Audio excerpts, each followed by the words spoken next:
कुछ महीनों पहले नेपाल के रिमोट एरिया में 9000 फीट ऊंचे पहाड़ की चोटी पर ये हॉस्पिटल कुछ ऐसा दिखता था।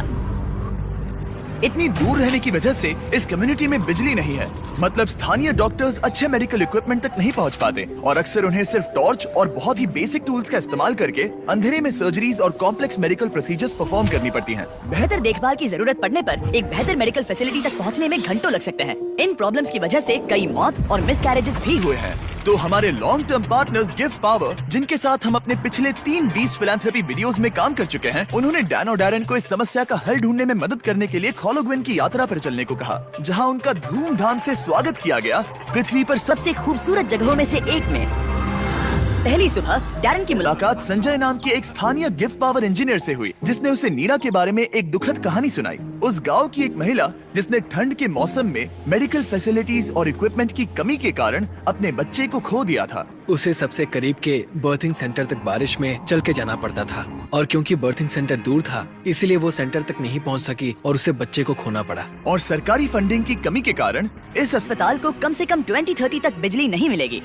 अगर अस्पताल अच्छी बर्थिंग फैसिलिटी के साथ चालू होता तो फिर मामला पूरी तरह से अलग होता। डैरेन जानते थे कि हमें जल्दी कुछ करना होगा ताकि ऐसा दोबारा ना हो, तो वो मेलिसा से भी मिले, ग्रीन प्रोग्राम की फाउंडर, जो इस विशाल प्रोजेक्ट को पूरा करने में मदद करने के लिए ढेर सारे स्टूडेंट्स और वॉलंटियर्स को लेकर आई।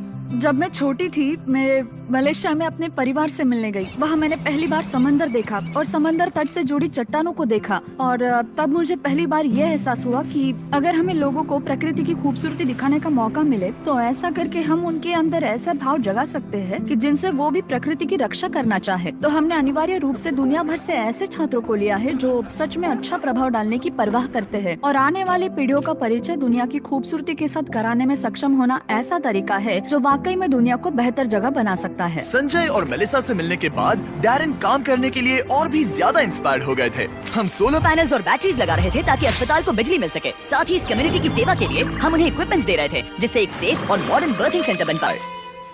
ठीक है, हम पहले दिन के लिए तैयार हैं। 3, 2, 1 टीम काम पर लगने के लिए बेहद एक्साइटेड। ये कंप्लीट करने के बाद हम यहाँ पर खोदेंगे। चलो चले। पहले दिन के अंत तक टीम सारी खुदाई और वायरिंग का काम पूरा कर चुकी थी। Your future? लेकिन इस गांव के लोगों के बारे में कुछ तो बात है। उनकी प्रामाणिकता, उनके दोस्तानेपन और उनके खुलेपन ने मुझे कुछ ही दिनों में ऐसा एहसास करवाया जैसे मैं उनके परिवार का ही हिस्सा हूँ। जैसे ही हम इस घर की ओर बढ़े, कोई अंदर भागा और उसने आग जलाई और वहाँ से धुआं निकल रहा था। हमें नहीं पता कि क्या हो रहा है, लेकिन वो हमारे लिए चाय बना रहा था। ये अदरक वाली हिमालयन काली चाय है और मैंने अपनी पूरी जिंदगी में इससे बढ़िया चाय कभी नहीं पी। यही यहाँ की संस्कृति है। ये लोग वाकई में बहुत काइंड और वेलकमिंग है और हम जहाँ भी जाए वो हमारा ख्याल रखना चाहते हैं। उन्होंने हमारे लिए अपने घरों के दरवाजे खुले रखे हैं। इन्होंने हमें रहने के लिए एक कमरा दिया ताकि डैन और मैं यहाँ आराम कर सकें। लेकिन कंस्ट्रक्शन शुरू होने के कुछ ही समय बाद डैन बीमार महसूस करने लगे। मुझे बहुत ज्यादा बीमार महसूस हो रहा है, तो मैं पास ही के अस्पताल में चेकअप करवाने जा रहा हूँ। इसका मतलब वो खुद ही एक्सपीरियंस कर पाएंगे कि इलाज करवाने के लिए इतनी दूर जाना कितना मुश्किल होता है। जैसा कि आप देख सकते हैं, यहाँ पर सब कुछ लॉक्ड है और ये कड़वी सच्चाई है। अगर आप आसपास के किसी गांव में गंभीर रूप से बीमार हैं, तो आपको अपने सबसे नजदीकी हेल्प सेंटर पहुंचने के लिए भी 7 घंटों की यात्रा करनी पड़ेगी। खुशकिस्मती से वहाँ पर एक नर्स थी जो उनका चेकअप कर पाई। ये है कारुना, जो स्थानीय कस्बे खोला गाँव में एक नर्स है। ये मेरी चेकअप करने आई है। लेकिन क्योंकि बिजली नहीं है, इसीलिए वो सिर्फ बेसिक चेकअप ही कर पाई। वो इस नतीजे पर पहुंची कि डैन की तकलीफ है गाठी। हाँ, मुझे गाठी हुआ है, जो एक दुर्लभ नेपाली बीमारी है। दरअसल ये मामूली सर्दी जुकाम है। लेकिन इतने बड़े कम्युनिटी के लिए अक्सर इससे भी ज्यादा सीरियस केसेस होते हैं, जिनके लिए इमीडिएट और कॉम्प्रिहेंसिव ट्रीटमेंट की जरूरत होती है, जो कि अवेलेबल नहीं है। इस प्रोजेक्ट पर सब कुछ निर्भर था। टीम पहले से ही दबाव महसूस कर रही थी, इसलिए जब तक डैन आराम करता, टीम ने काम जारी रखा।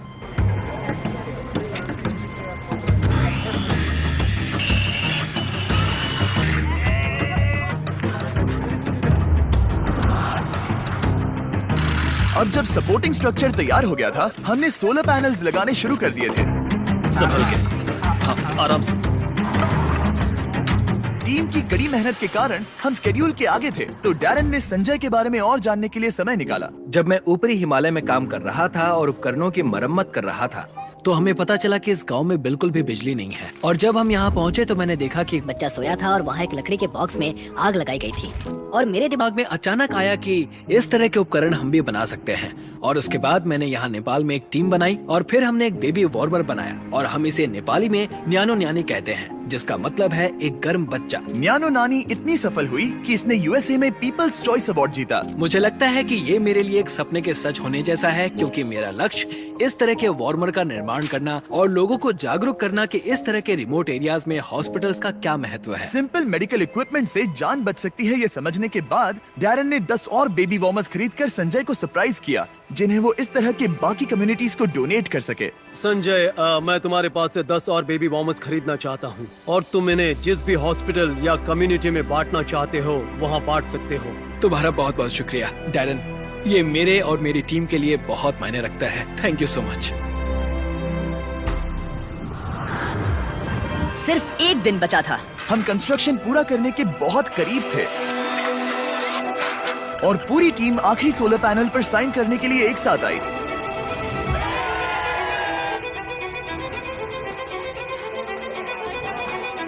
और डैरन को आखिरी बोल्ट टाइट करने का सम्मान मिला।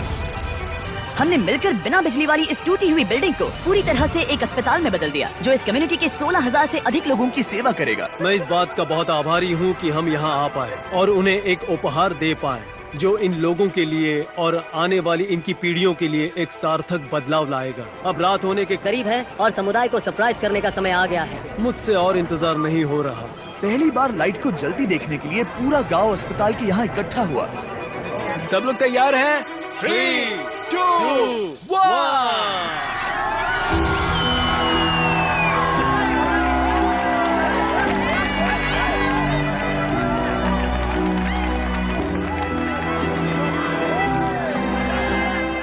किसी कम्युनिटी में पहली बार रोशनी जलते देखना एक बहुत ही खूबसूरत एहसास है और इससे इस समुदाय के साथ शेयर करने में मुझे बहुत अच्छा लगा। अगली सुबह संजय ने नीरा को वापस अस्पताल बुलाया ताकि वो उसे अपने बेबी वार्मर्स के साथ सभी नए इक्विपमेंट्स भी दिखा सके। आज उसके अंदर एक उम्मीद जागेगी कि जिस दौर से वो गुजरी उससे किसी और को कभी गुजरना नहीं पड़ेगा। वो इस बर्थिंग फैसिलिटी के लिए बहुत खुश है। आखिरी सरप्राइज से पहले मैं इस वीडियो के स्पॉन्सर्स को थैंक यू कहना चाहता हूँ। दुनिया का सबसे टेस्टी स्नैक, नहीं फीस्टेबल्स नहीं, केलॉग्स। सिर्फ अभी के लिए, क्योंकि वो हमारी मदद कर रहे हैं।